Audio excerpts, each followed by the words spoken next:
Caros amigos, boa tarde para todos.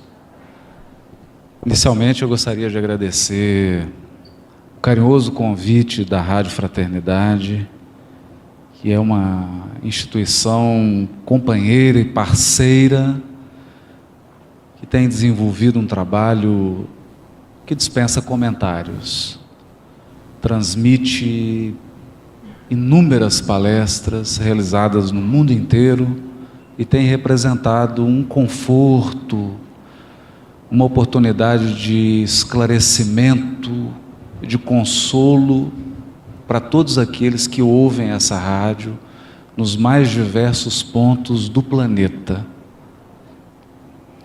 O tema trazido para a nossa reflexão da tarde, e nós gostaríamos de conduzir essa fala como uma reflexão,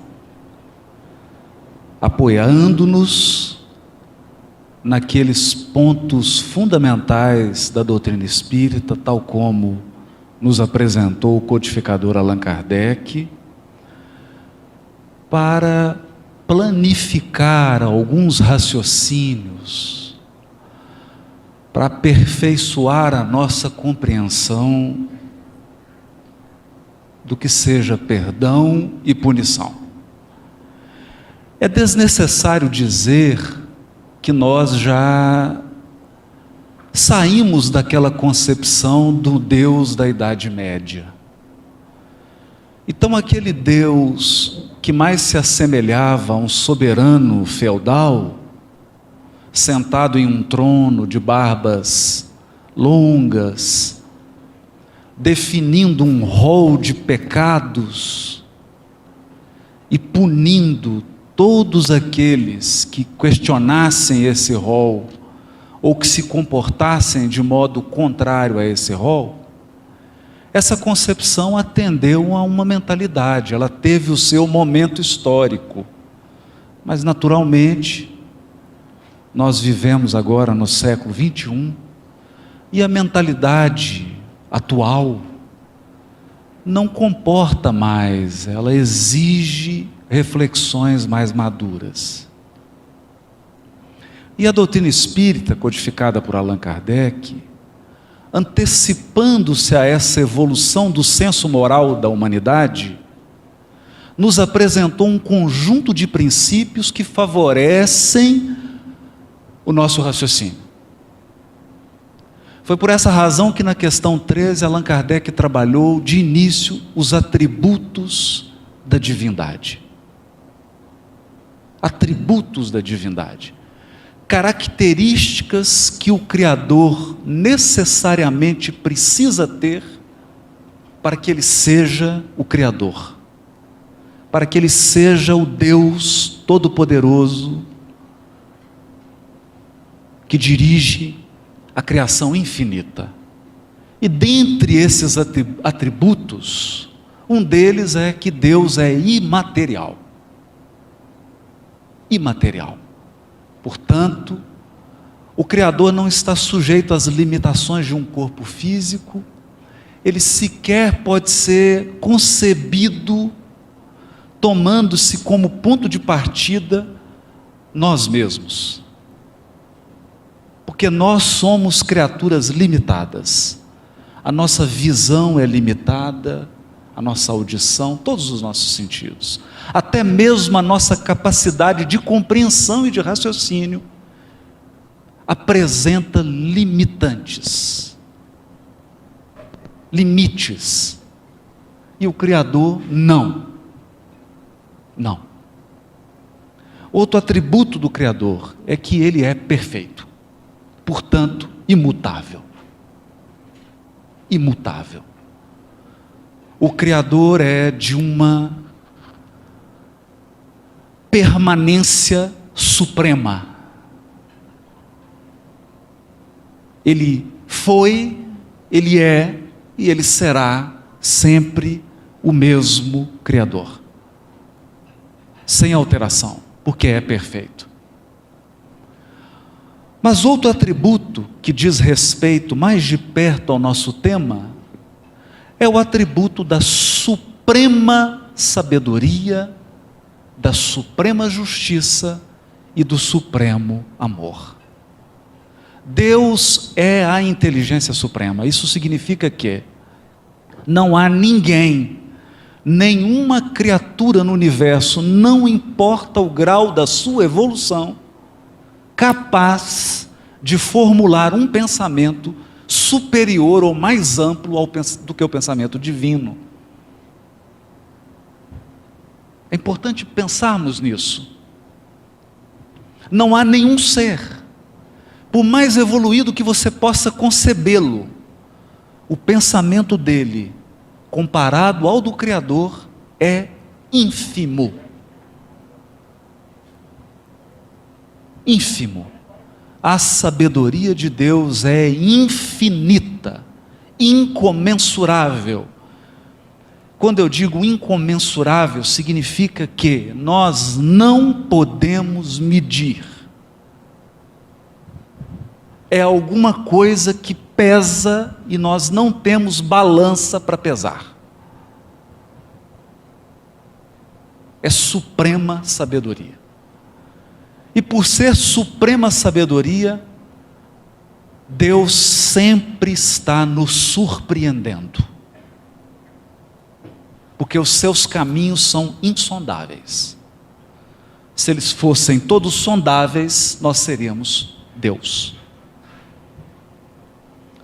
E tal qual a sua sabedoria, assim também é o seu amor. O amor de Deus é infinito. Infinito. Infinito e perfeito.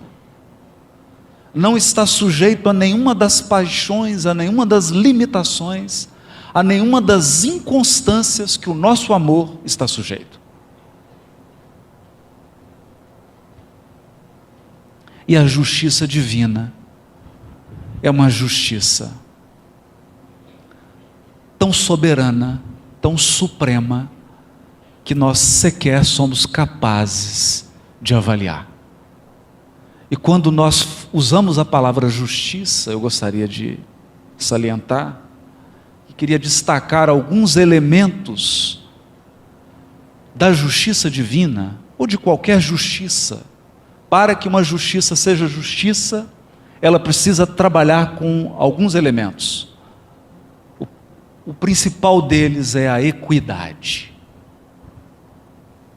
Isso significa que todos, no final do processo, são tratados de maneira absolutamente igual. Eu digo no final do processo. No final. Porque às vezes você concede uma vantagem no início em função de uma desvantagem que a criatura possui. Aristóteles já dizia isso. Se você trata todo mundo igual, você está fingindo que não está vendo a desigualdade.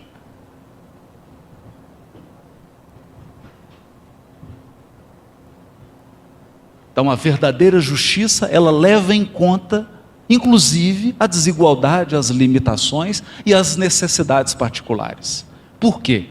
Porque no final ela quer alcançar a equidade suprema e absoluta. Assim é a justiça divina. O equilíbrio, não há privilégio, não há protecionismo, não há ninguém melhor do que ninguém. Nenhum de nós aqui possui prerrogativas superiores. Se existem prerrogativas, elas são decorrentes da tarefa, da atividade conferida, e só podem ser utilizadas no limite do exercício da atividade. É bom entendermos isso, porque já salientava o Rossandro aqui na sua fala, principalmente quando nós atravessamos um período de intenso sofrimento na nossa vida, nós pedimos a Deus prerrogativas, privilégios, um tratamento diferenciado do tratamento que é oferecido a todos. E a justiça divina, naturalmente, não pode descer ao nosso nível e errar conosco. A justiça divina não erra conosco. Ela preside, soberana e justa. Então esses são os pontos que nós consideramos aqui o alicerce da conversa, porque essa conversa que teremos aqui, ela se dará com base na doutrina espírita, nos fundamentos do Espiritismo, tal qual codificado por Allan Kardec. Evidentemente que foi orientado pela pleiade do Espírito de verdade. Feitas essas observações iniciais, nós gostaríamos de comer esse mingau pela beirada. Sim, porque o tema é difícil. E meter a colher logo no meio do mingau vai queimar nossa língua. Então a gente precisa fazer algumas considerações. Algumas considerações. A primeira delas, eu diria que é o mal do nosso tempo. O mal da nossa época. Toda época tem o seu mal. Aquela concepção que leva as criaturas para um abismo moral. Para uma queda vertiginosa, coletiva. E hoje, em plena transição planetária, nós particularmente acreditamos que a concepção que representa um mal do século é o relativismo moral. O relativismo moral. O que é isso? Você pergunta assim: fazer isso é certo ou errado? Aí a pessoa te pergunta: depende de quem faz. Como assim? Matar é certo ou errado? Não, depende. Depende de quem está matando. Como assim depende de quem está matando?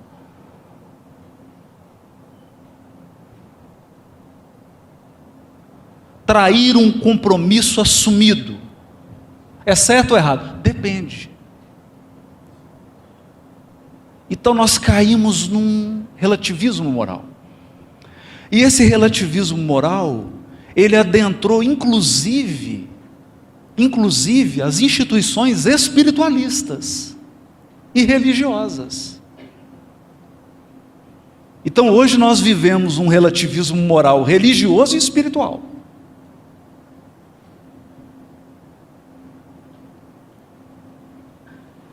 E mesmo na nossa família espírita, nós presenciamos, estamos vendo esse relativismo moral crescer, sustentado por argumentações que utilizam a própria codificação de Kardec. Então a pessoa diz assim: não, isso que eu estou fazendo é errado, mas eu posso fazer porque no meu nível evolutivo, isso não é tão errado assim.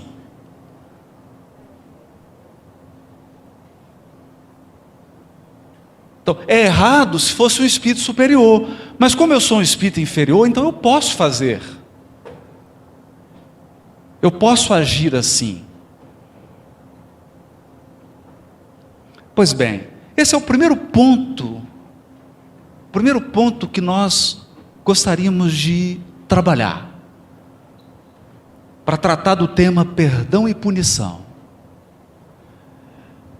E nós vamos trabalhar esse tema a partir da questão 830 do Livro dos Espíritos. Na questão 830 do Livro dos Espíritos, Kardec vinha numa sequência indagando os espíritos sobre a escravidão. Não vamos falar sobre escravidão porque esse não é o tema. A questão aqui não é essa. A questão é a pergunta feita por Kardec, questão 830. Quando a escravidão faz parte dos costumes, de um povo, são censuráveis os que dela se aproveitam, embora eles só façam isso porque eles estão conformados com o uso que lhes parece natural? Essa é uma pergunta relevante,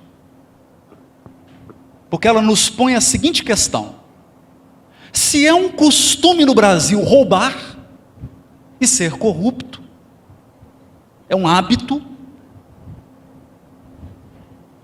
por que eu não posso ficar com 50 centavos do troco, que não me pertence?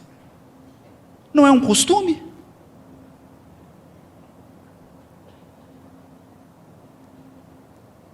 Entende? E aí eu justifico. Bom, na verdade, corrupção é quando você rouba mais de 1 milhão. Então, se eu roubar até 999 mil, não é corrupção. Portanto, corrupto só são algumas pessoas, não eu, que fiquei com 50 centavos que não me pertenciam. Entende? Então, não é corrupção furar a fila, não é corrupção desrespeitar uma ordem, burlar um procedimento que foi adotado para todos, mas é corrupção desviar tanto de dinheiro. Essa é a questão que Kardec está perguntando. O mal é relativo?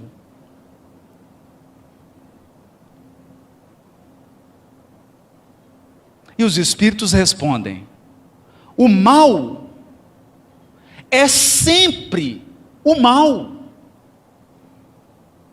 E não há sofisma que faça se torne boa uma ação má.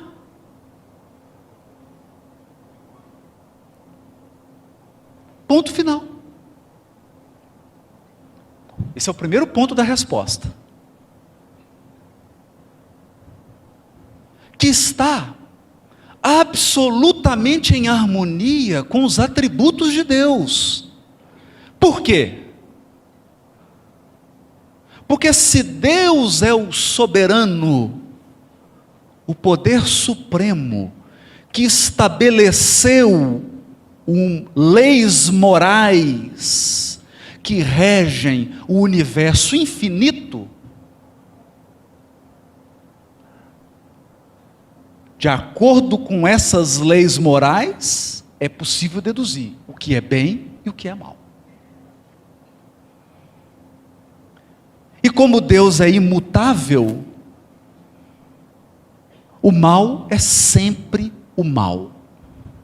E não há sofisma que faça se torne boa uma ação má.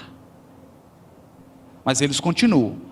A responsabilidade, porém, do mal é relativa aos meios que o homem disponha para compreendê-lo. Bom, aí é outra história.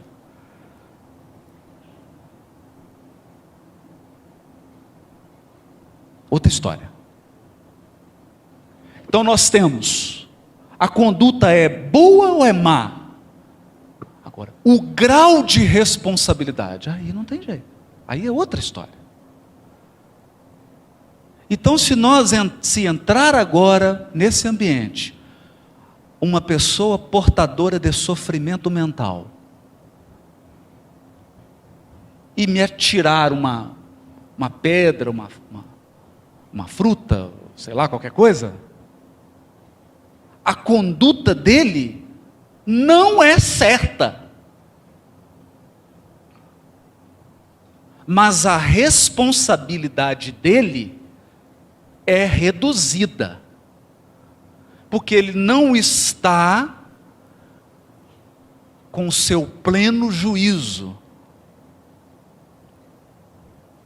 A responsabilidade, a responsabilização. Mas nós gostamos dessa palavra aqui, responsabilização. Responsabilidade. porque ela nos faz entrar agora direto no tema. Nós não vamos, exceto, para o centro do mingau, porque ainda está quente. Mas vamos avançar um pouquinho. Vamos avançar um pouquinho. Então, se alguém nos pergunta,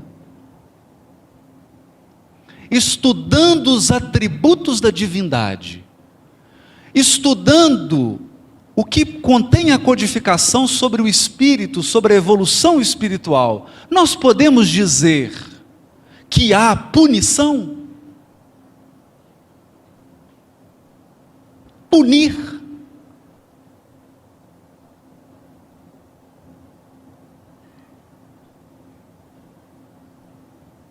Eu não vou responder, porque eu não sei o que você chama de punir. O que você chama de punir? Não sei. A gente acha que todo mundo concorda aqui o que é punição, mas se nós fizermos uma pesquisa aqui, para cada 10 pessoas consultadas, nós vamos ter 13 opiniões sobre o que é punição.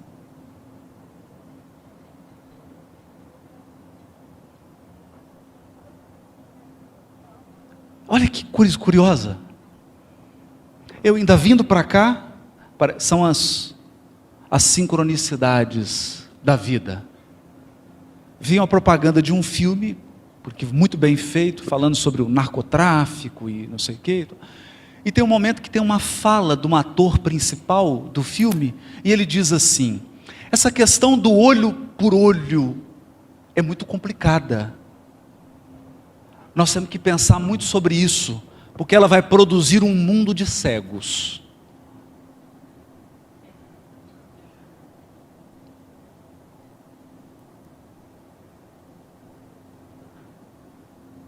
Então, se você leva às últimas consequências o olho por olho, dente por dente, todos seremos banguelos. E todos seremos cegos. Porque eu duvido que alguém aqui viva do berço ao túmulo sem ferir alguém.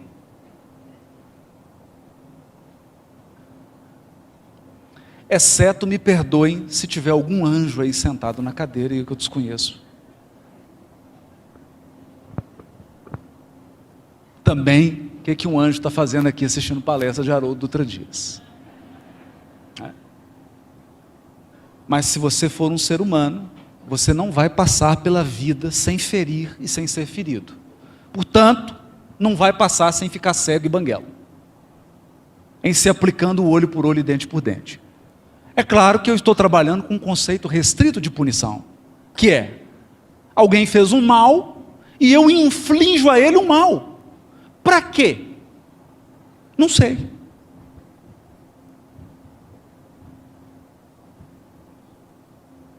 Não sei. Onde que surgiu o olho por olho e dente por dente? Surgiu da seguinte maneira: alguém ia numa tribo vizinha e machucava o filho de alguém.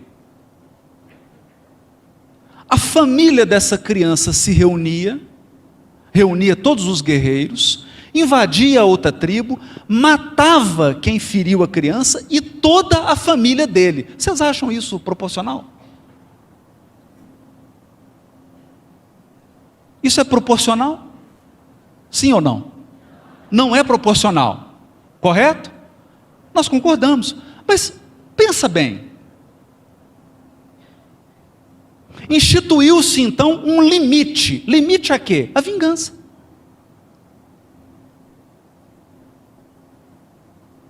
Um limite à vingança. Então, a pessoa entrou na tribo, feriu a criança de alguém. Essa criança era o quê? Era meu filho. Bom, o agressor tem filho? Então eu vou lá ferir o filho dele. E se ele não tiver filho? Começa a complicar, né? Então, alguém que ele tenha como filho.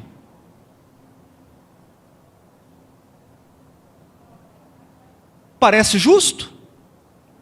Para aquela época, é justo. Parecia justo. Parecia aos homens daquela época que é justo. Agora pensemos.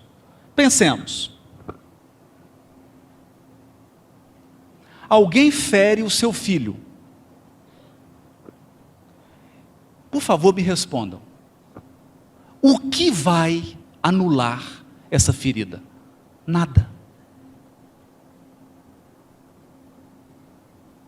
Nada. Nada. Você ir lá e ferir o outro, vai diminuir a ferida do seu filho? Eu vou dar um exemplo mais concreto aqui. Um exemplo que acontece todos os dias. A pessoa sai inocentemente, porque tudo nós fazemos inocentemente. E bebe até ficar embriagada. E inocentemente ela pega o carro, porque inocentemente ela acha que vai dirigir bem. Inocentemente ela anda no triplo da velocidade. Inocentemente ela atropela um ciclista. Inocentemente o ciclista é um jovem de 22 anos, que desencarna.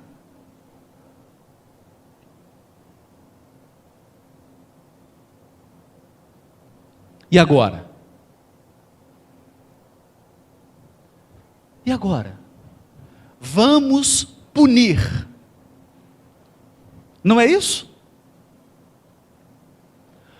Os jornais sensacionalistas, os apresentadores sensacionalistas, toda a mídia se levanta e vamos punir. O que você quer dizer com isso?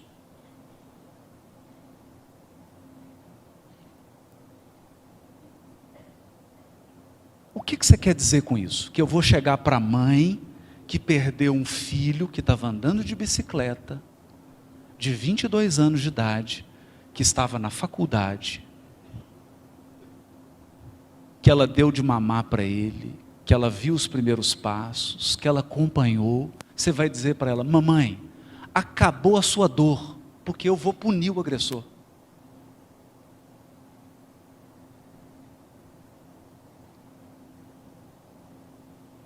Olha, está restaurado o mal. Então, não se preocupe, não se preocupe, nós matamos o motorista.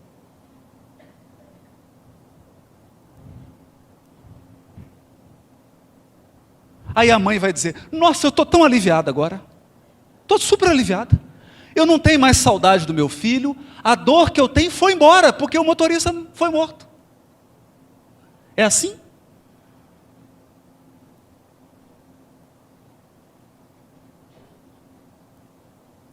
É assim que funciona?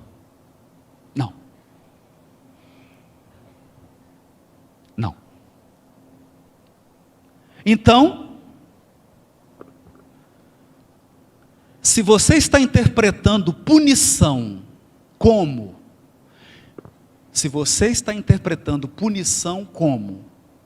infligir ao agressor um mal idêntico ao que ele causou, eu te pergunto, qual a finalidade e o propósito disso?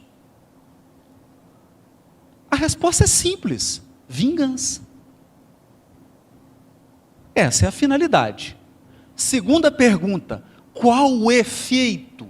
Qual a eficácia disso? Nenhuma. Nenhuma. Eu vou dar um exemplo mais tocante. Alguém te agride e você fica paraplégico.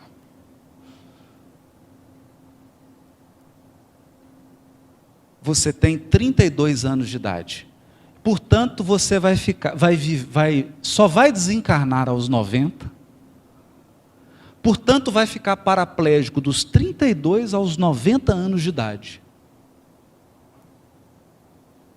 Mas, no dia seguinte ao que você recebeu a notícia que ficou paraplégico, o médico chega e fala assim: fica feliz, todos os seus problemas acabaram. Aí você fala: por que, doutor? O senhor descobriu a cura? Não, o seu agressor agora é paraplégico também.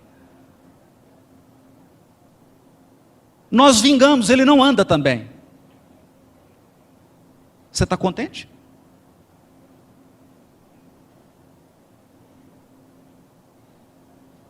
Sim ou não? por que não? É olho por olho, dente por dente. Você ficou paraplégico, ele ficou paraplégico.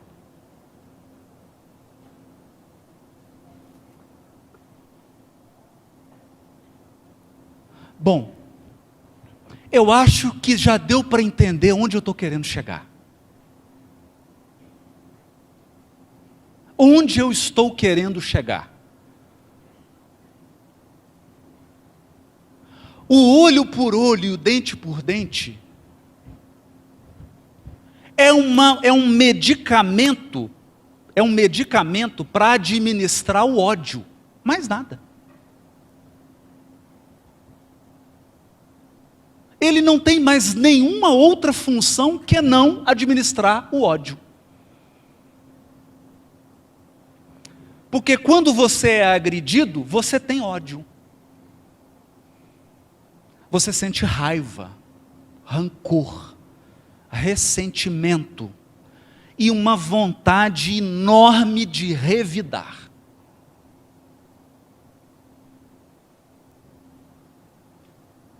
Isso é natural, é o primeiro impulso que vem.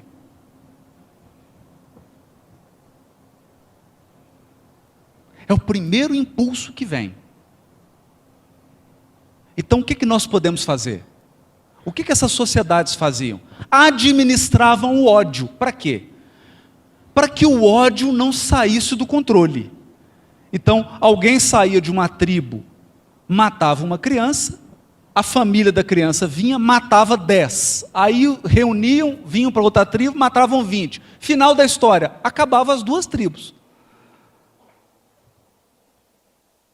Esse é o final da história. Voltando à fala do ator.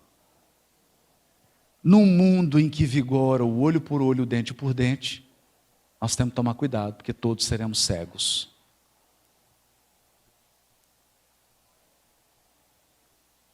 A pergunta é: será que a justiça divina opera nessa lógica?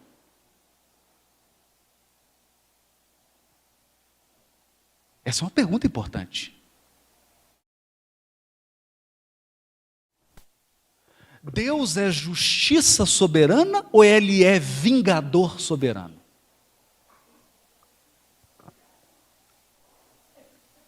Vamos deixar essa pergunta em aberto. Vamos deixar ela em aberto.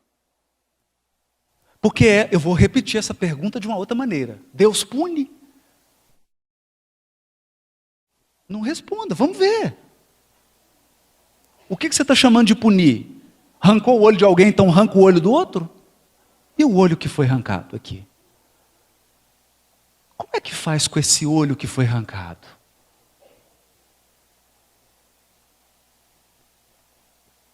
Pois bem,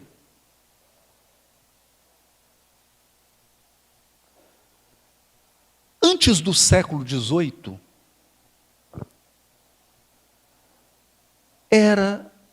a função do juiz criminal era tranquila. Era tranquila. A pessoa cometia um crime, era levada para o juiz. Então, como é que era o julgamento? Eles falavam assim, joga a pessoa num tanque de água quente. Se ela sobreviver, ela é inocente. Se ela morrer, ela é culpada. Era simples. Não tinha, entende?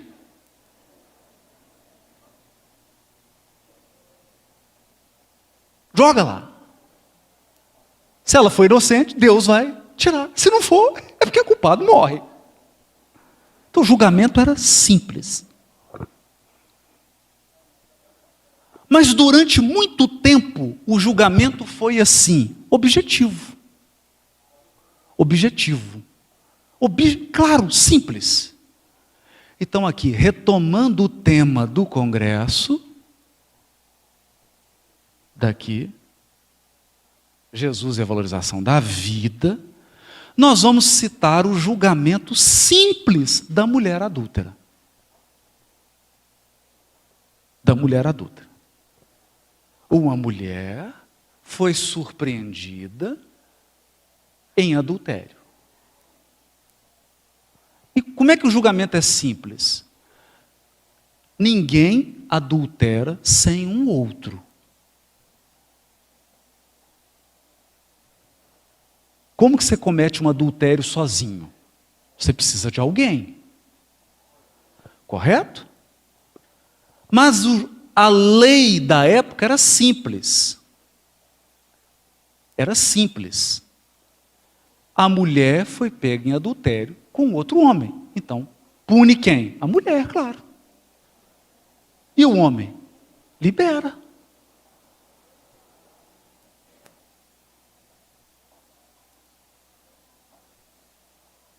Razoável, né?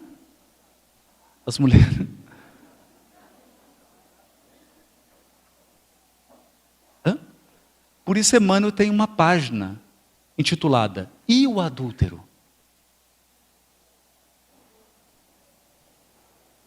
E o adúltero?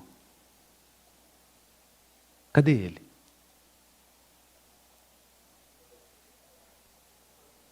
Então, quando Jesus diz assim para ela, eu também não a julgo, nós podemos interpretar se Jesus dissesse assim, eu não vou participar desse julgamento não, está tudo errado.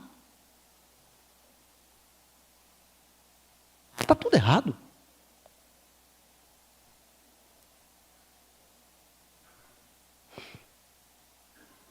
Então levaram a mulher e vão fazer o quê? Apedreja. Mata.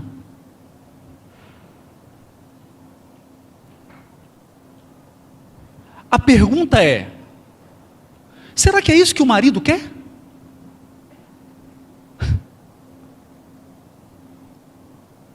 Ele já teve o sofrimento da traição.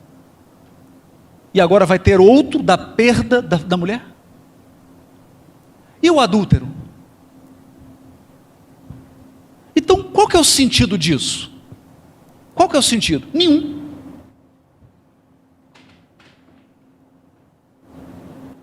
Mas o planeta evolui. E as inteligências superiores vão trazendo conteúdo para o nosso mundo, através da revelação e da encarnação de missionários, que vão trazendo novas ideias. E o direito penal, ele evoluiu. Ele evoluiu para qual conceito? Só há crime se antes você disse o que pode e o que não pode. Basicamente é o seguinte, eu não mudo o jogo depois que o jogo começou. Então você tem que saber previamente o que é certo e o que é errado. Por isso que a lei divina está na consciência. E por isso que ela é imutável e ela é eterna. Então não tem mudança no jogo. Não tem como você encontrar um espírito puro agora, e ele virar para você e falar assim, olha, na época que eu evoluía, e que eu estava no seu nível, isso aí era permitido na lei divina, mas hoje não é mais, porque mudou a regra. É igual a regra da aposentadoria. Teve uma mudança, aí Deus mudou, mas na minha época eu estava evoluindo. Não existe isso. A regra não muda. É o que os espíritos disseram para Kardec na questão 830. O bem é o bem, o mal é o mal.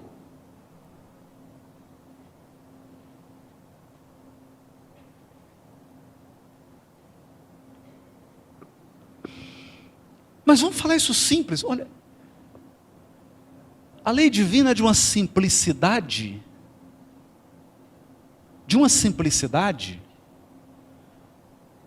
que nós podemos entender isso numa formulação que é muito genérica, que é o seguinte, você faz ao próximo aquilo que você gostaria que fizesse a você mesmo.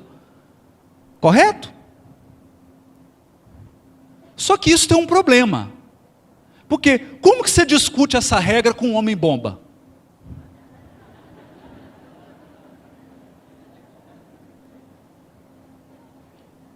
Você chega para ele e fala assim, faz comigo o que você gostaria que fosse feito com você. Ele começa a me encher de bomba. Você fala, o que você está fazendo? Nós dois vamos explodir. Não, peraí, meu amigo. Você não quer que eu faça com você o que eu faço comigo? Então, se a criatura está no estado de perturbação espiritual ou psíquica, Fica difícil. Por isso há um filósofo chamado Kant, Immanuel Kant, que aperfeiçoou, é a mesma regra áurea, só que ele disse ela de uma maneira mais precisa, é a mesma regra, ele não inventou outra. Kant disse assim: você quer saber se algo que você está fazendo é certo ou errado? Então pensa o seguinte: se todos os homens fizerem o que você está fazendo, vai ser bom ou ruim?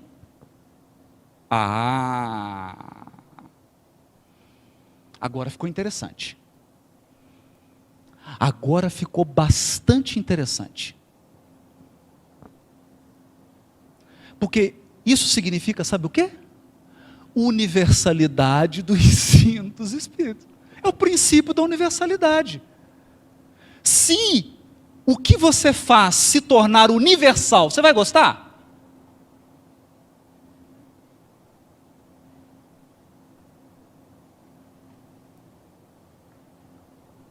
Então vamos lá. Olha, eu avancei o sinal vermelho, mas é só uma avançadinha. Ok. Toda a humanidade agora vai furar o sinal vermelho. E aí? Você acha que vai ficar bom? Vai ficar um caos. Vai ficar um caos. Vai ficar o caos.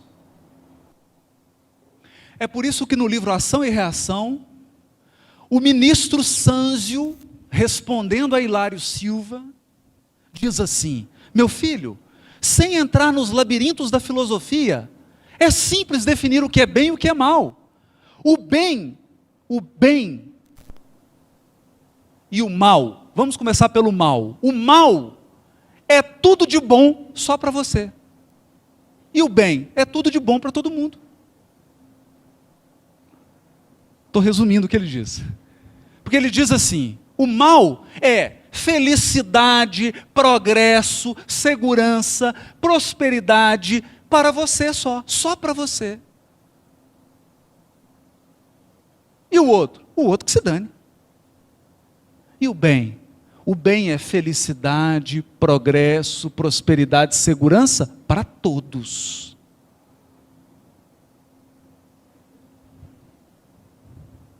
E aí ele ainda invoca um paradigma. É por isso que Jesus Cristo representa o máximo paradigma do bem na terra. Porque sempre pensou no bem do outro, ainda que fosse reservado a ele a incompreensão, a ingratidão, a cruz, a agressão.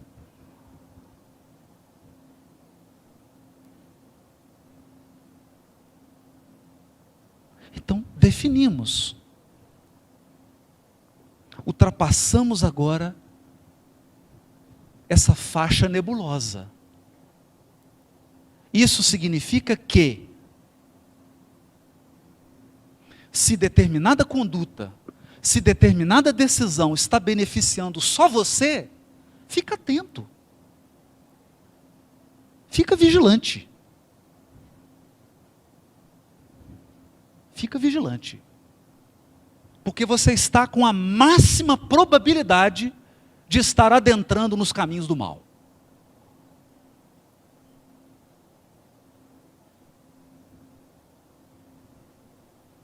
Então, não há relativismo. O mal é o mal, o bem é o bem. E a responsabilidade? Agora vamos lá. Responsabilização. Aqui nós pedimos socorro a Emmanuel. Há uma obra de André Luiz, dedicada ao centenário do Livro dos Espíritos. Ela foi psicografada, ela foi lançada no centenário. O centenário é mencionado no prefácio. E é importante ressaltar isso, porque Emmanuel, os espíritos que ditaram livros através de Chico Xavier, estavam sempre homenageando a codificação kardeciana. Sempre. Sempre.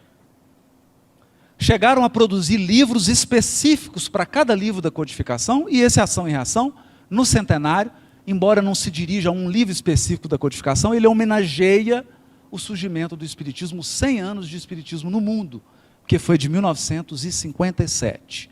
E Emmanuel diz assim no prefácio do livro Ação e Reação, que, aliás, os prefácios de Emmanuel são uma aula à parte. Ele diz assim, olha que curioso, von List, eminente criminalista dos tempos modernos, olha só, quando eu li isso aqui, eu falei, que coisa curiosa, Emmanuel está indo lá no direito penal, conhece o direito penal, está citando aqui um autor antigo do direito penal. Por que ele está fazendo isso numa obra chamada Ação e Reação? É um ponto que merece a nossa reflexão. Porque o benfeitor espiritual está nos conclamando a refletir. A refletir. Então, von List, eminente criminalista dos tempos modernos, observa que o Estado, em sua expressão de organismo superior, e excetuando-se, como é claro, os grupos criminosos que, por vezes, transitoriamente, arrastam o Estado a funestos abusos de poder, então ele não está falando de abuso, ele está falando de um Estado num pleno e perfeito funcionamento, não prescinde da pena. Não prescinde da pena, a fim de sustentar a ordem jurídica. A necessidade de conservação do próprio Estado justifica a pena.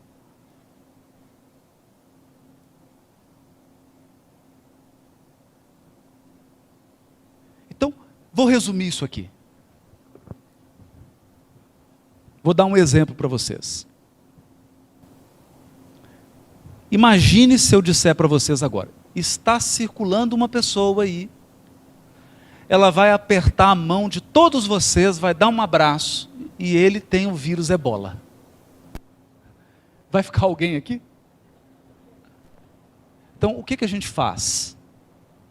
O que um sanitarista de juízo faz? Isola o doente. Estão de acordo? Não é assim que se faz?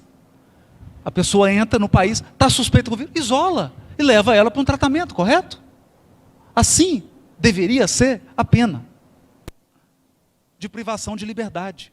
Você isola o doente que está colocando em risco o funcionamento da sociedade. Porque ele assassinou um, se você deixar ele solto, ele vai assassinar mais 300.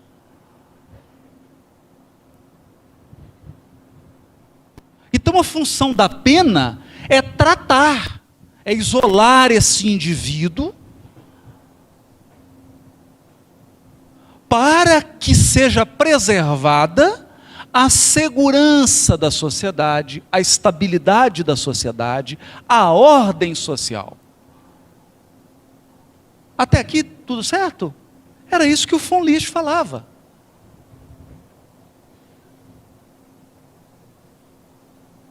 E nós temos que estar atento a isso. Nós temos que estar atento a isso. Por que certos espíritos ingressam numa reencarnação com profundas limitações?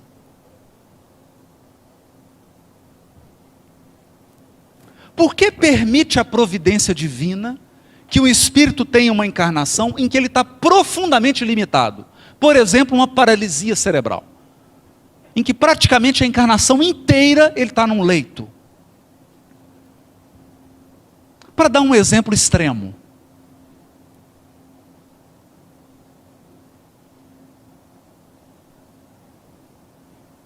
que tipo de medida foi aplicada pela sabedoria divina? Será que a sabedoria divina está punindo?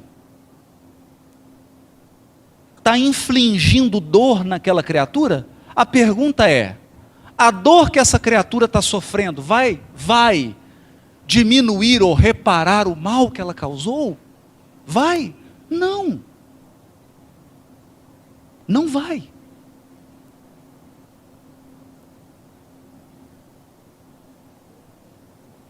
Então, na verdade, foi aplicada uma medida extrema para que aquela criatura não entre num círculo vicioso de prática do mal, levando perturbação e dano para centenas de outras criaturas, incluindo ela mesma. Então é um ponto que a gente tem que pensar. Não é? Só que Emmanuel prossegue. Emmanuel diz assim: André Luiz, contudo, faz-nos sentir que o Espiritismo revela uma concepção de justiça mais ampla. Mais ampla do que isso. Mais ampla. Por que mais ampla? Porque se nós formos no livro O Céu e o Inferno, num item chamado o Código Penal da Vida Futura. Por que Kardec deu o nome de Código Penal? Ele era contemporâneo ali dessa turma do von Lisch.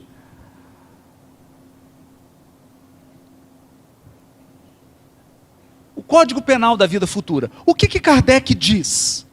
São 3 os princípios básicos do direito penal divino. Primeiro, arrependimento. Segundo, expiação. Terceiro, reparação.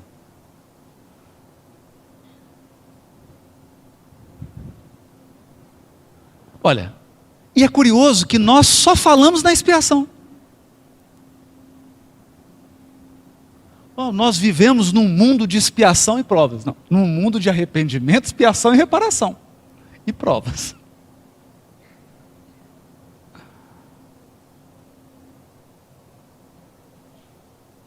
Por que 3 princípios? Então, é uma concepção mais ampla.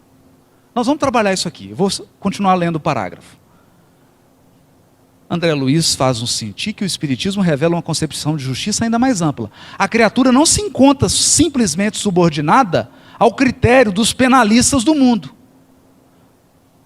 categorizados à conta de cirurgiões eficientes no tratamento ou na extirpação da gangrena social. Porque a única coisa que nós na justiça podemos fazer é isolar, mais nada. Isso quando a gente consegue, né?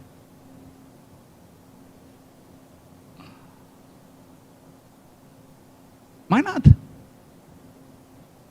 Mais nada. Quanto mais esclarecida a criatura, tanto mais responsável. Responsável. Entregue naturalmente aos arestos da própria consciência, na terra ou fora dela, toda vez que se envolve nos espinheiros da culpa. Culpa, culpabilidade, responsabilidade. Então aqui é interessante. Suas páginas desse modo guardam o objetivo de salientar que os princípios codificados por Allan Kardec abrem uma nova era para o espírito humano, compelindo esse espírito a auscultar de si mesmo no reajuste dos caminhos traçados por Jesus ao verdadeiro progresso da alma. E explicam que o Espiritismo, por isso mesmo, é o disciplinador da nossa liberdade.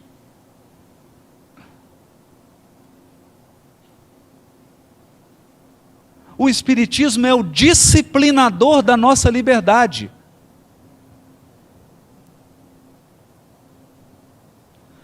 Porque a liberdade só traz benefícios se ela for disciplinada. Meu amigo, liberdade sem limites não é bom nem para a própria pessoa.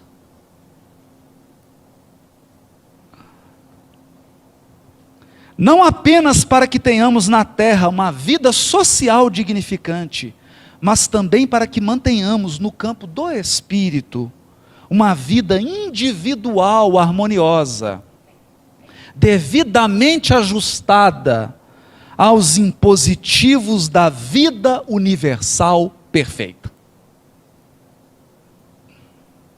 Vida universal perfeita. Qual que é a vida universal perfeita? A de Deus.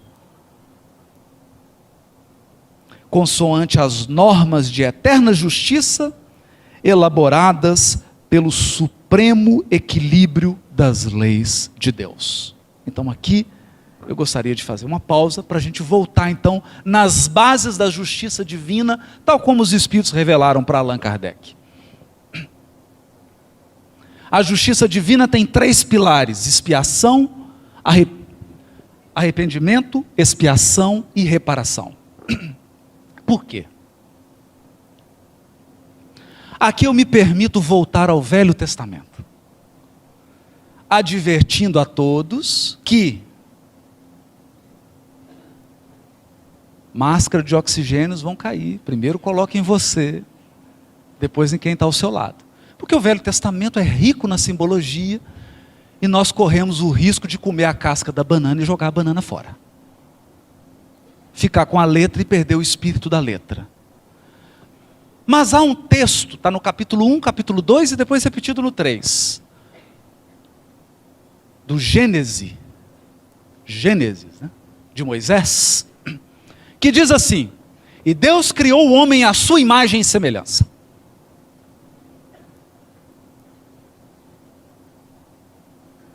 Então isso significa que há um projeto por trás.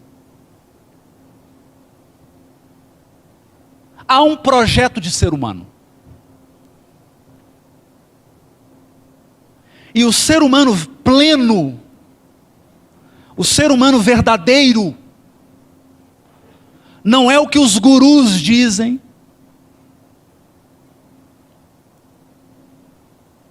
não é o que os falsos profetas estão dizendo. O ser humano verdadeiro é aquele que é imagem de Deus, semelhança de Deus. Portanto, nós fomos criados para termos uma vida individual harmoniosa, devidamente ajustada aos impositivos da vida universal perfeita.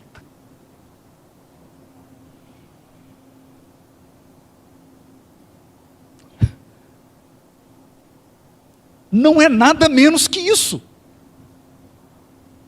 O propósito da tua criação é que para que você seja um ser humano perfeito, como é perfeito o vosso Pai que está nos céus.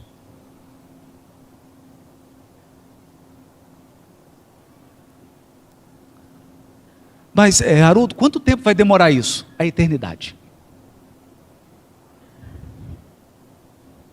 A eternidade. Porque essa é uma meta que se renova sempre. Porque nós somos perfectíveis. E não importa o seu grau de evolução, você está sempre aspirando à perfeição do Pai que está nos céus. Esse é o projeto. Isso significa que nós somos parceiros de Deus na criação.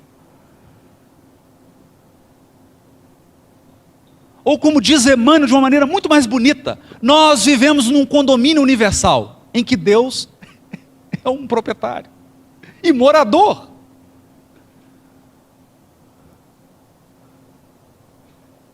Em resumo, meu amigo, você mora num prédio, o dono dele é Deus, e quem fez a convenção de condomínio foi ele, e ele é seu vizinho.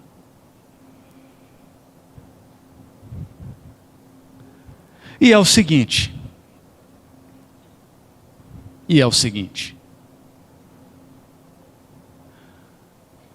um fiel andou 50 quilômetros de jegue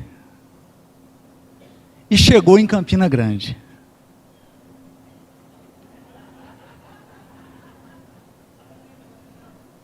Foi à igreja. Quando ele desceu do jeguinho, ele disse: hoje eu estou com tanta fé, que eu não vou nem amarrar esse jegue. E entrou. Entrou, encontrou com o padre, falou: padre, eu estou com tanta fé que eu nem amarrei meu jegue.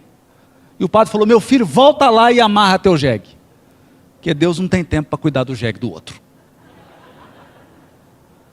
A piada é engraçada, mas significa o seguinte: nós somos parceiros de Deus na criação. Isso significa que, na tua esfera de atividade, Ele conta contigo para que a harmonia seja mantida.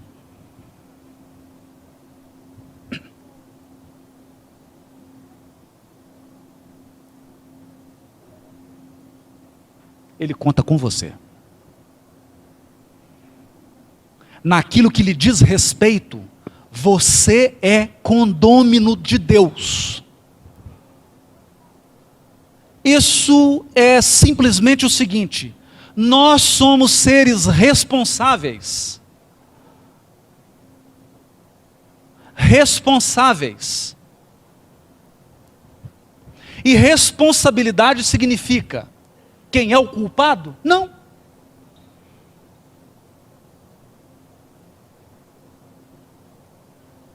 Não. Não é. Não é isso. Querem ver? Querem ver? Você sai agora, é só uma hipótese, pode ficarem tranquilos. Seu carro está todo quebrado.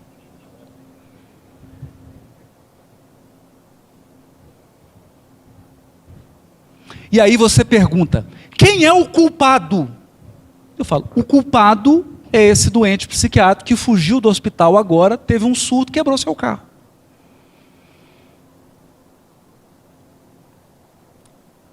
Aí você vai sentar e chorar e falar assim: não tenho seguro, meu Deus. Adianta saber quem é o culpado? Aí você vai perguntar: quem é o responsável?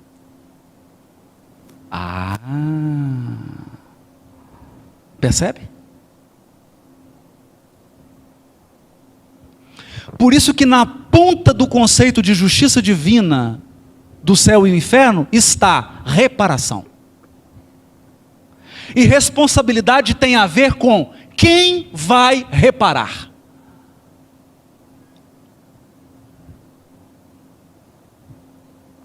Quem vai reparar? Essa é a pergunta de ouro da justiça divina. Eu quebrei as duas pernas do Rossandro, cortei os dois braços dele.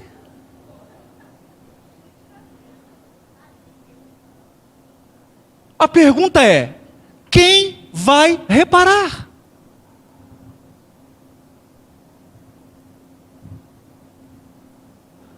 Ai, meu Deus, e agora? Eu não tinha pensado nisso. Quem vai reparar? Mas basta reparar? Se a justiça divina fosse só reparação, o universo seria uma constante coleta de lixo. Eu produzo lixo, recolho o lixo que eu produzi. Produzo mais lixo, recolho o lixo que eu produzi. Produzo mais lixo e nós entramos num ciclo vicioso de dano, reparação. Dano, reparação. Dano, reparação. E aí? Quando que para isso? Nunca. Portanto, o primeiro alicerce da lei divina é arrependimento. O primeiro propósito da lei divina é que você se conscientize que não faça mais isso, pelo amor de Deus. Não faça mais isso.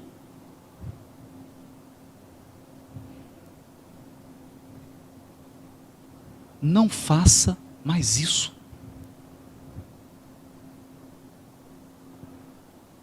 Mas agora eu queria fazer uma pergunta para todos aqui encarnados e desencarnados. Não precisa responder, por favor. Cada um pense no maior erro que já cometeu na vida.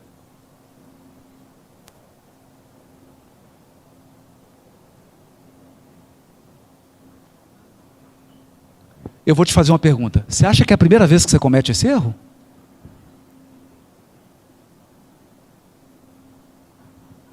Eu tenho uma péssima notícia.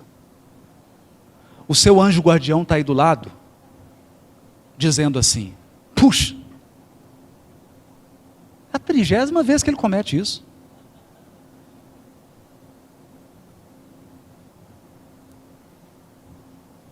Tem mais de 30 reencarnações. Então, a pergunta que eu quero te fazer é o seguinte: você está aprendendo alguma coisa com esse erro? Não. Não. Não. Você estacionou. Eu estacionei. Então, o primeiro elemento revolucionário da lei divina se chama arrependimento. Significa tomar consciência que as leis divinas são para nossa proteção.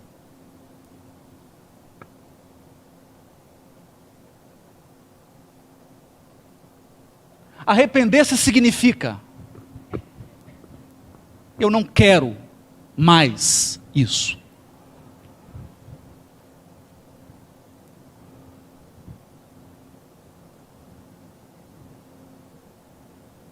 Só que o arrependimento é muito mais do que você sentar, pôr o joelho, a testa no joelho e começar a chorar.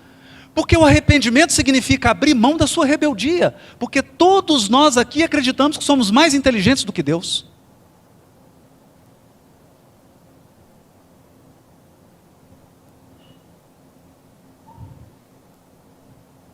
E me lembro de uma palestra do Rossando, feita em Recife, onde ele dizia, que, não falando da rebeldia, mas basicamente dentro desse contexto, que revelam a rebeldia, que é quando você diz assim: já que eu não tenho a vida que eu quero, eu vou afastar a vida que Deus me deu. E você começa num conjunto de atos e de comportamentos a se rebelar contra a providência e contra as circunstâncias divinas que foram articuladas em nosso favor.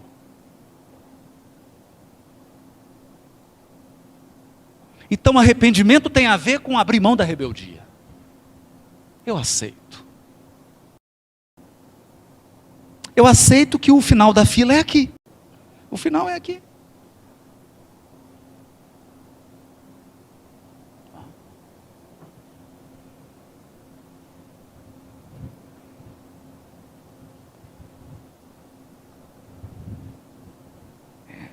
Essa é uma reflexão séria.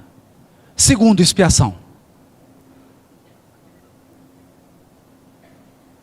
Porque a expiação tem a ver com um movimento que é afetivo, emocional, ligado ao dano que você cometeu.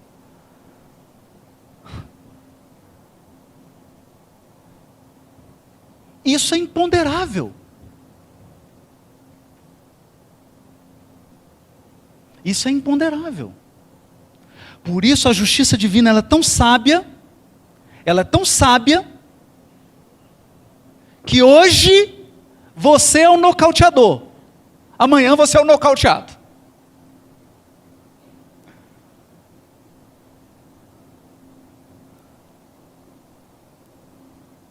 Porque uma coisa é você subir no ringue e nocautear 20. Outra coisa é você ser nocauteado. Nós nos lembramos aqui do célebre companheiro, né? Que quando estava prestes a ser nocauteado pela primeira vez, mordeu a orelha do adversário. Não aceitou. Porque nocautear é muito bom, não é? É bom, né? E ser nocauteado.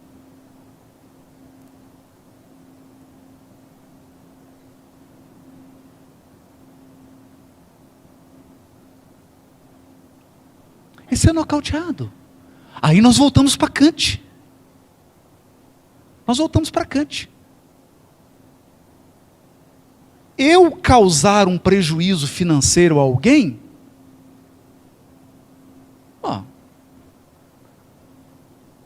dói. Doer não dói, né? Agora, sofrer um prejuízo financeiro, aí dói, né? Nossa, dói muito. Dói 100 vezes mais, não é?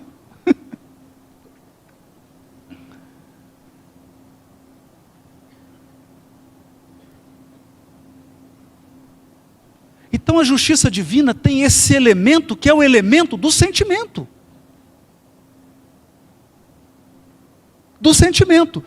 Por isso há uma passagem que nós espíritas já lemos 1 milhão de vezes. 1 milhão de vezes, que é a parábola do bom samaritano. O doutor da lei pergunta para Jesus: mas quem é o meu próximo?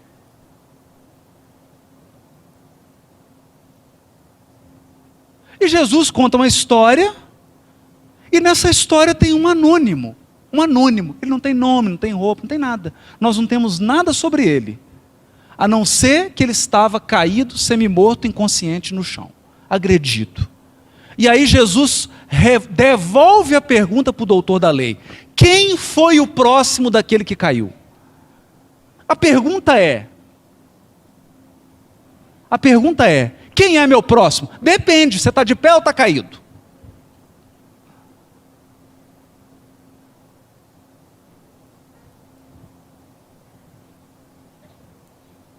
Depende. É o encontro de Gamaliel com Samônio na casa do caminho. Gamaliel, juiz da Suprema Corte em Israel, um homem já no ápice da sua maturidade, família estruturada, um discípulo, Saulo de Tarso, com renome, com saúde, rico, influente, inteligente, digno, honrado, honesto, entra na casa do caminho e diz assim: mas um Salvador, eu tenho uma dificuldade. E o Samônio diz para ele: eu no seu lugar também teria. Se eu tivesse família como você, eu não tenho mais, porque a minha família me abandonou, tão logo descobri que eu tinha lepra. Se eu tivesse família como você, se eu tivesse bens materiais como você, se eu tivesse saúde física como você, se eu tivesse a prosperidade que você tem, se eu tivesse o renome político que você tem, eu não precisaria de um Salvador.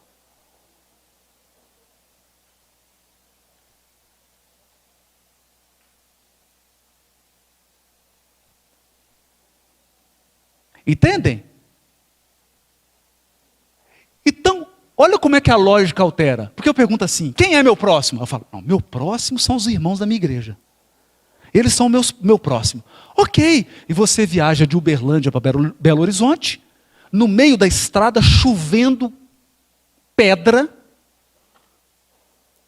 os 2 pneus furam, você está com criança pequena, numa estrada deserta, não tem ninguém,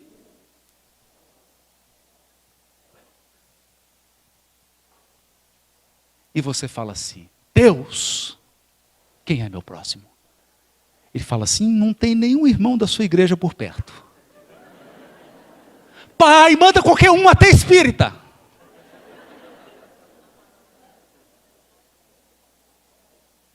Não é? Hã? Aí para alguém para ajudar, você fala assim: peraí, antes de você me ajudar, qual que é a sua opção sexual? Qual que é a sua crença religiosa? Qual que é a cor da sua pele? Você pergunta isso? Não, por quê? Porque você está caído.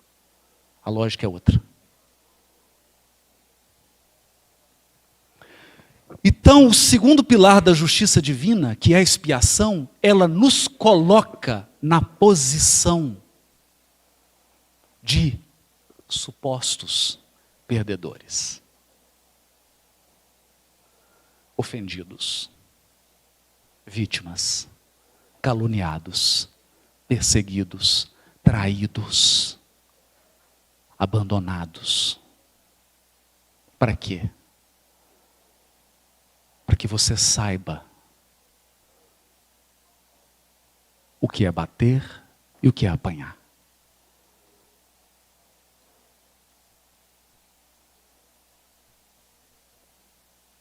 Então me recordo de uma conversa querida com Arnaldo Rocha, Pedro Leopoldo, eles tomavam um café e ele contava que uma vez aconteceu uma coisa, ele estava triste, e aí começaram a andar pelas ruas de Pedro Leopoldo, indo para o grupo Meimei, para a reunião mediúnica, e o Chico pegou o braço dele, E falou assim, chamava ele de Naldinho, né? Naldinho, eu estou tão feliz, Naldinho.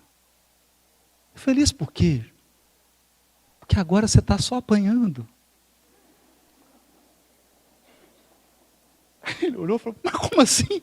E antes você só batia. Agora está só apanhando, filho. Tá bom. Tá bom, expiação.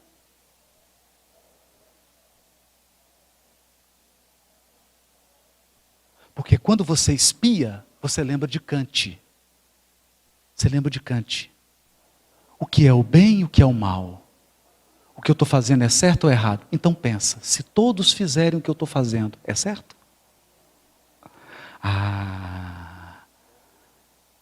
Acaba o relativismo moral na hora. Na hora. Não tem mais relativismo. Mas o terceiro elemento, arrependimento, porque o arrependimento é um fator pedagógico. A lei divina quer nos aperfeiçoar.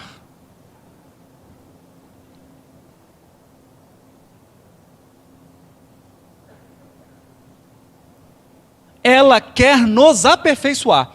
Eu me lembro aqui de a cena é linda. Está no livro Libertação. Matilde, que é a mãe espiritual de Gregório, que é uma entidade poderosíssima, que dirige uma falange de espíritos no mundo inferior, muito inteligente. Ela diz, olha, chegou a hora de ajudá-lo. Chegou a hora de ajudá-lo porque há 70 anos eu tenho sentido uma pontinha de tédio nele. Tédio. E pela primeira vez, olha, eu vou repetir, porque isso eu gravei. Literalmente. E pela primeira vez, ele começa a duvidar da vitória definitiva do mal.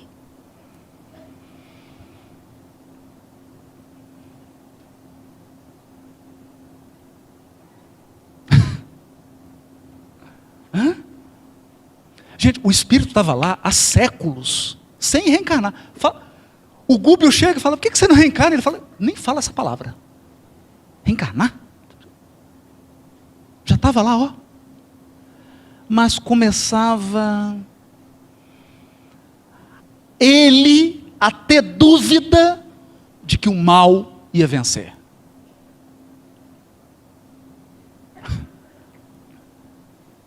Dá para entender isso? Dá para entender isso?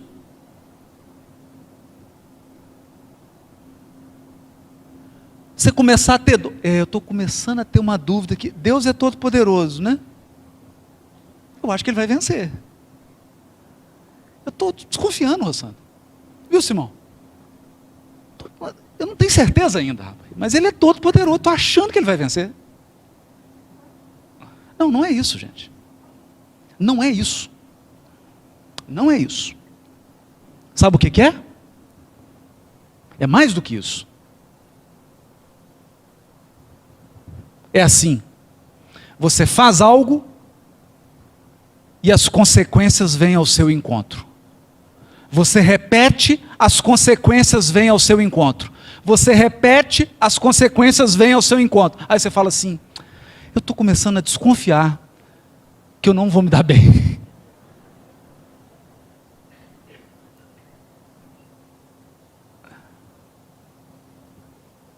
Entendem? É como aquela anedota. O sujeito andava por uma rodovia e ultrapassou na faixa contínua. Tão logo ele acabou a ultrapassagem, está o carro da polícia. Mandou ele parar. Parou. O guarda desceu. Ele olhou para o guarda e o guarda falou assim, meu senhor, o senhor não viu a faixa contínua? Ele falou assim, a faixa contínua eu vi, não vi, foi o senhor.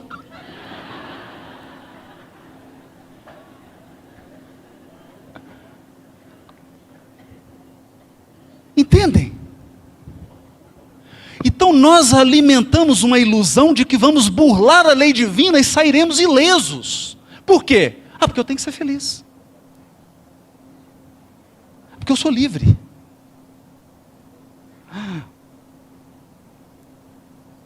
Mas tem um guarda. Tem. Onisciente. O arrependimento, então, é esse processo educativo.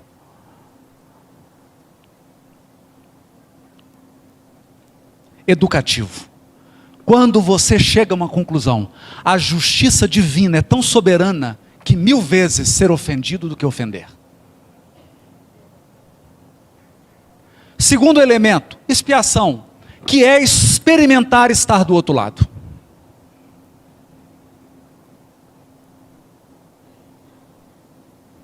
Experimentar estar do outro lado. Eu lembro que o Chico tinha uma sabedoria, porque conhecimento é uma coisa, sabedoria é outra. O conhecimento, ele é bastante quantitativo.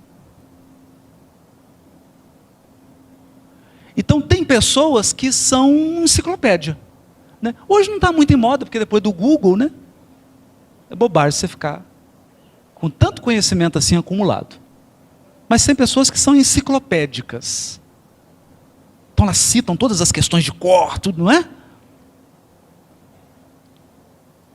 Sabedoria é diferente. Porque sabedoria é como você aplica o conhecimento na tua vida. Então perguntaram para o Chico sobre o aborto. Olha, e o Chico deu uma resposta que ele deu uma guinada de 180 graus. Ele saiu de um polo e foi para o outro. Porque perguntaram para o Chico assim, e sobre o aborto, é lícito fazer o aborto? Aí o que o Chico fez? Utilizando os princípios da lei divina, incluindo o princípio da expiação, ele falou assim, olha, eu fico muito feliz da minha mãe não ter me abortado. Embora fosse uma família pobre, mais um filho ali era mais um sacrifício, mais uma despesa, e ela não me abortou. Que bom, né? Porque nós não teríamos Chico Xavier.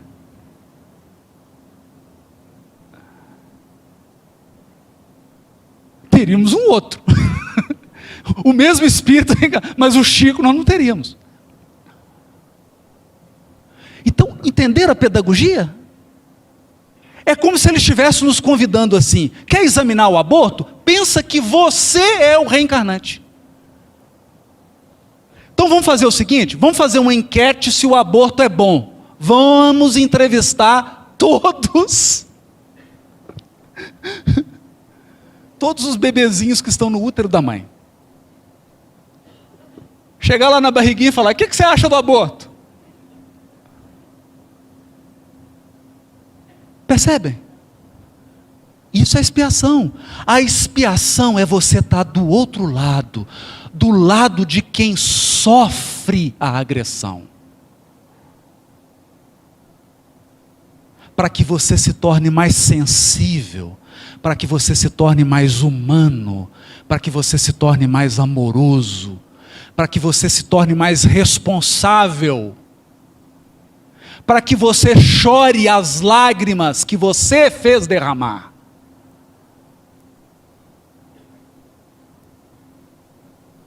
E sinta, para que você tenha compaixão. Compaixão é sentir com.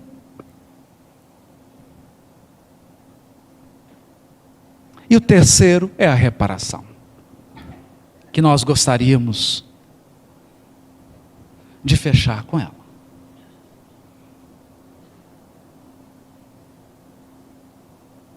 Fechar com a reparação para dizer o seguinte, agora nós já estamos no meio do mingau, já podemos pôr a colher no meio, sem medo de queimar a língua. É claro que a lei divina não pune, porque o propósito dela é educar o agressor através do arrependimento e da expiação e reparar o mal através da reparação.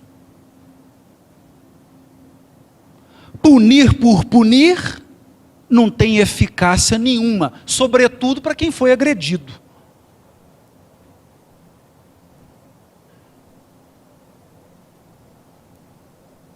Então, e o perdão?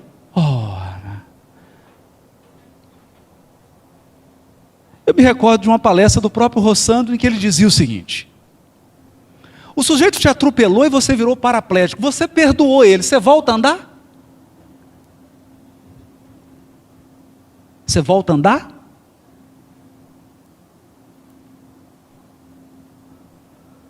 Então perdoar é esquecer o mal? Não, porque se você ficou paraplégico, todo dia você vai lembrar do mal.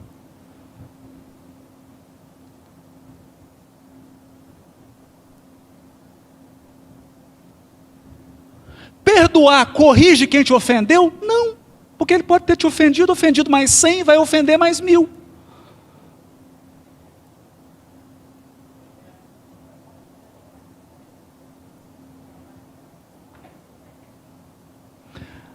Aí alguém vai baixar a cabeça e falar: sabia que esse negócio de perdão era furado.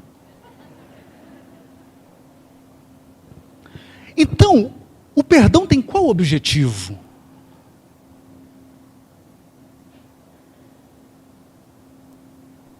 Curar o teu ódio. O perdão tem o objetivo de curar a tua mágoa, o teu ressentimento. Porque o teu ódio, a tua mágoa e o teu ressentimento vão te destruir mais do que o mal que te foi feito. Então será um triplo mal: o mal que te fizeram e o mal que você vai fazer a você mesmo, duplamente mais poderoso.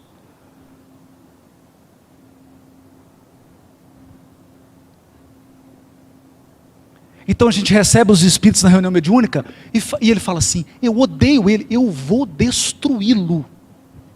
Ou quando não diz para a gente: eu vou te destruir, eu vou acabar com a sua vida. Fala assim: e há quanto tempo você está do meu lado? Tem 100 anos. Espera aí. O que você fez nesses 100 anos? Só fiquei ao teu lado.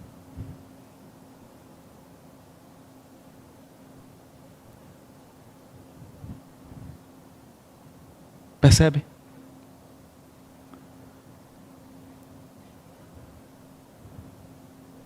Percebe? Então o perdão é uma dádiva para quem foi ofendido. Você perdoa para estancar o sangramento.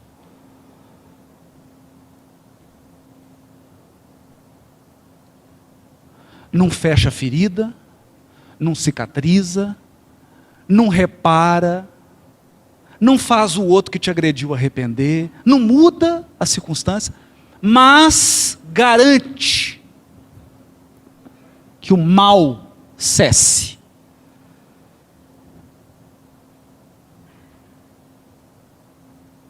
E que você siga cambaleando, de joelhos, sangrando, mas siga livre.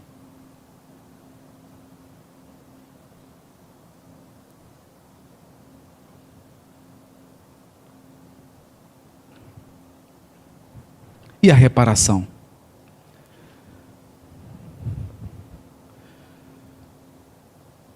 A reparação divina é divina. Ela é divina.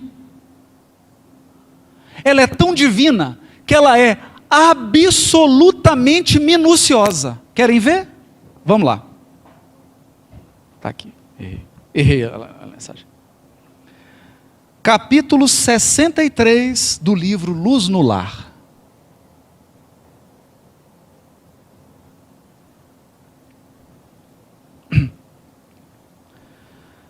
para a gente simplificar a leitura, eu vou dar um exemplo.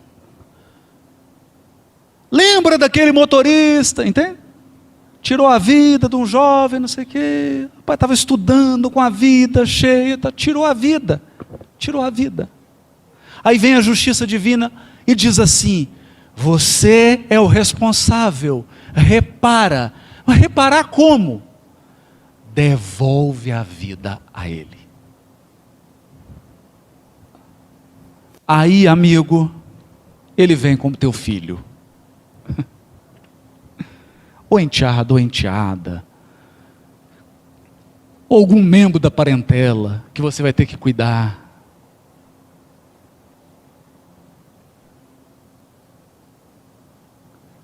E acredite, cada centímetro do mal causado será reparado.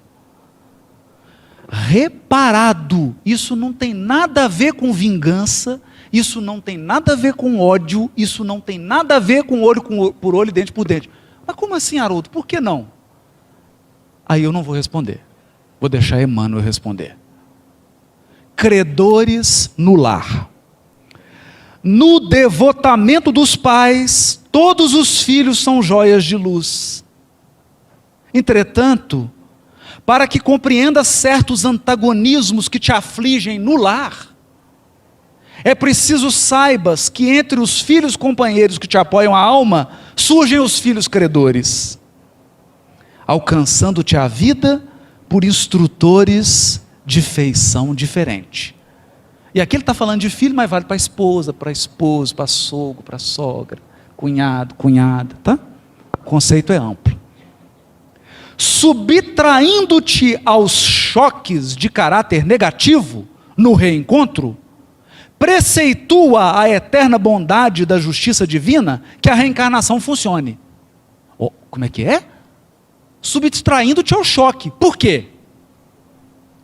Imagina se eu pego aqui o que atropelou e o atropelado e ponho eles face a face. É um choque. Então o que a bondade divina faz? Para evitar esse choque, entra a reencarnação. Reconduzindo-os à tua presença através do berço. É por isso que a princípio, eles não ombreiam contigo. Em casa, como de igual para igual, porquanto reaparecem humildes e pequeninos.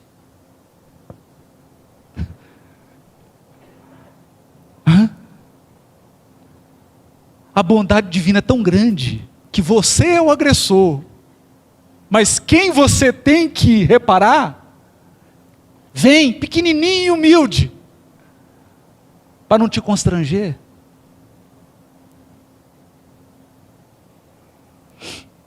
Chegam frágeis e emudecidos, para que lhes ensines a palavra de apaziguamento e de brandura.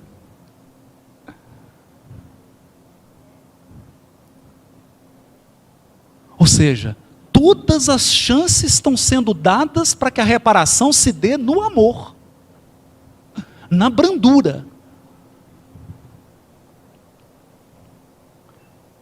Não te rogam a liquidação de débitos na intimidade do gabinete, e sim procuram-te o colo para nova fase de entendimento.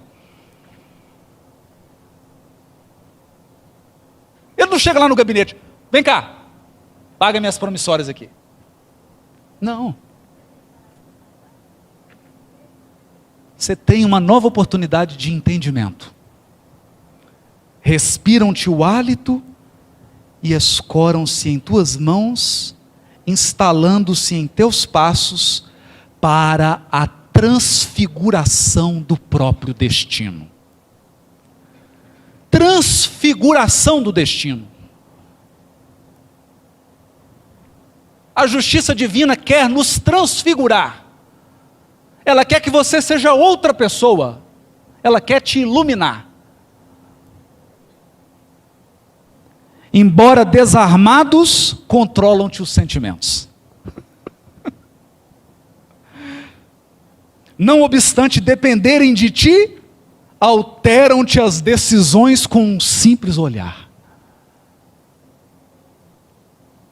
De doces numes do carinho, passam com o tempo à condição de examinadores constantes da tua estrada. Governam-te os impulsos, fiscalizam-te os gestos, observam-te as companhias e exigem-te as horas. Reaprendem na escola do mundo com o teu amparo. Todavia, à medida que se desenvolvem no conhecimento superior, transformam-se em inspetores intransigentes do teu grau de instrução. Muitas vezes choras e sofres, tentando adivinhar-lhes os pensamentos, para que te percebam os testemunhos de amor. Calas os próprios sonhos para que os sonhos deles se realizem. Apagas-te a pouco e pouco para que julguem em teu lugar. Recebes todas as dores que te impõem a alma, com sorrisos nos lábios, conquanto te amarfanhem o coração. E nunca possuis o bastante para brilhantar-lhes a existência, de vez que tudo que lhes dás de ti mesmo, sem faturas de serviço e sem notas de pagamento, não tem o reconhecimento. Quando te veja diante dos filhos crescidos e lúcidos, erguidos à condição de dolorosos problemas do espírito, recorda que são eles credores do passado, a te pedirem o resgate de velhas contas. Busca auxiliá-los e sustentá-los com abnegação e ternura, ainda que isso te custe todos os sacrifícios, porque no justo instante em que a consciência te afirme tudo haveres efetuado para enriquecê-los de educação e trabalho, dignidade e alegria, terás conquistado em silêncio o luminoso certificado de tua própria libertação. Isso vale para esposo, para esposa, para todo mundo, para todos os nossos vínculos. Eles chegam de mansinho, no carinho, não é assim?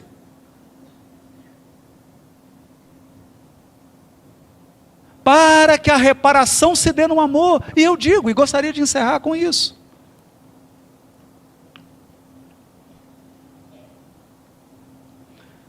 Quando Jesus nos diz que o amor cobre a multidão dos pecados, não é para nos dizer que nós seremos isentados da responsabilidade de reparar o mal. Não é isso. O que Jesus está querendo nos dizer é: você pode reparar com violência, com sofrimento, com ódio, com agressão, com guerra, com revolta, ou pode reparar com amor, com resignação, com trabalho, com aceitação, com brandura, com perdão. Com perdão.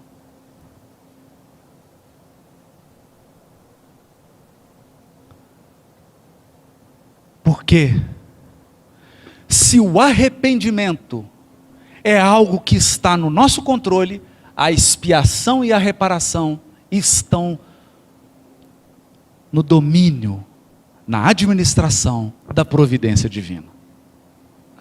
É ela que diz: acabou, ou ainda não acabou.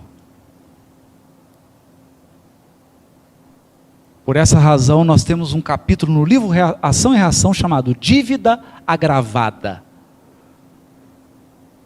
que é de um companheiro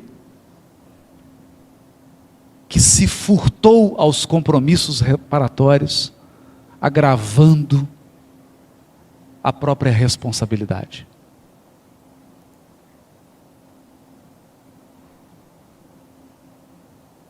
De modo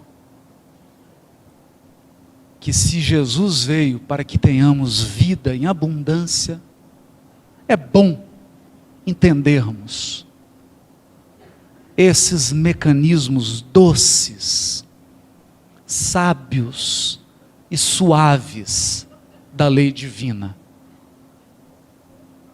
para que a gente não se transforme em um combatente que luta contra o próprio Todo-Poderoso, entrando numa disputa infantil com o próprio Deus. Por essa razão, a doutrina espírita é disciplinadora da nossa liberdade. E relembrando o saudoso amigo e mestre Honório Abreu, professor, porque mestre só o Cristo, que dizia: o Espiritismo não proíbe nada, mas ele espera tudo de nós. Ele espera tudo.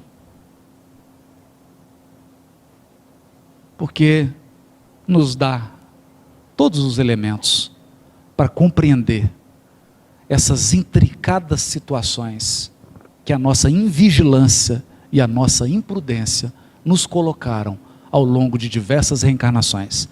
Que Jesus abençoe o coração de cada um aqui. Que você tenha força para aceitar as circunstâncias da sua vida, aceitar as dificuldades e os desafios, com perdão, com paciência, operando com fé em Deus.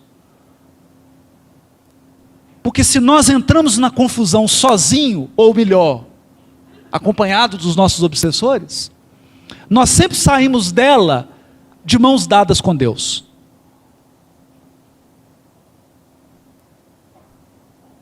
E é o que eu desejo, e é a minha oração para todos nós aqui. Que Deus nos dê as mãos, que Jesus nos sustente, que a gente saia vitorioso, ferido,